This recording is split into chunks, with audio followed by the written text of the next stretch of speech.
What up, fellas? It's Ty. Welcome back to the channel. We discuss all things prostate and prostate cancer related. If you're new here, welcome to you. If you've been here, maybe even watched the video or liked and subscribed, I appreciate you. So let's get into it today. So one of the things I wanted to talk to you about is, again, I make these videos because there were holes in the process of some things that I didn't know. And since I didn't know them, I ended up in some different sets of circumstances. So I want to share with you. So one of the things that you need to be aware of is that as we get older, we get tired. And if you look on television, you see Frank Thomas and Doug Flutie always talking about their little testosterone boosters and how it helps them, and she might like it too. Listen, man, you need to be aware that testosterone heightens, and whatever that is with the cancer, it feeds it. Now, I'm not a medical professional, but I do know that you need to make sure that if you're taking a test booster, that you are getting that doggone PSA and everything checked for your prostate levels all the time. I ended up taking a test booster. I remember it was like I got to one point where I just didn't feel well taking it. Right? I was tired all the time. I was lethargic. I just didn't feel like myself. So I thought it was the testosterone. I'm getting older, man. I'm getting older. But listen, that thing sped up. I know it sped up because I went from before I had some stuff going on, but as soon as I started taking it, I had a whole bunch of stuff going on. Be aware of what you're taking. And you're like, well, how do you know that? You say you're not going to give us medical advice. Well, what happened is that I've been exhausted since my prostate cancer surgery. I was exhausted. Fatigue was crazy. And so I went in to see my primary care physician and found out that I had a low testosterone level. It was ridiculously low.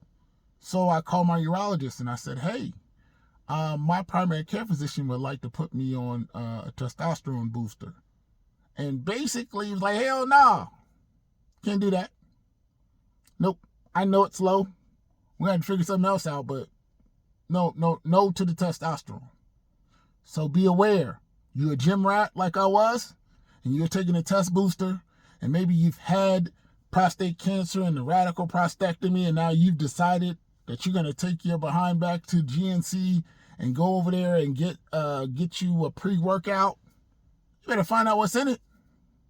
The last thing you want to do is cause a reoccurrence because you are in there taking something that you don't need to be taking that may or may not be feeding whatever it is that's in your body. Like I said, I don't want to give you that, but everything now, whether it's zinc or something else, if it's in there, I'm like, zinc and prostate cancer reoccurrence in Google. Do that all the time, man. Everything that I take that's supplemental or medicines, I'm always looking at that, plus prostate cancer reoccurrence in Google. And I do it as many different iterations of that that I could put in or I could realize to figure out whether or not that's going to cause my prostate cancer to reoccur. And I think you should do the same. Be aware of what you're taking into your body. Be aware that if you have an enlarged prostate, taking the test booster, I don't know, maybe for you it's different, but for me it jacked me up. Just be aware that as far as that is concerned, that is on the back end. I saw a study the other day that says that prostate cancer is increasing, and I'm like, yeah, probably because everybody's taking these test boosters, and it's speeding up the process. Slow down, fellas. Get off of that. Increase your fruits and vegetables. Lose a little weight. And then, get yourself together. Please don't be out here like I was. Like I said, I ended up 3 + 4 = 7. And I was right in the middle. And I was still taking it when I found out.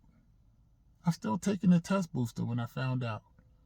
So, that could have been bad. That could have easily pushed me the other way had I not taken a second to go get a second opinion and figure out what was going on with me. So, like I said, it's always my goal to give you my real advice in my real situation because some of you may be aware of this, some of you may not. Anyway, hope this finds you well. Peace and blessings, man.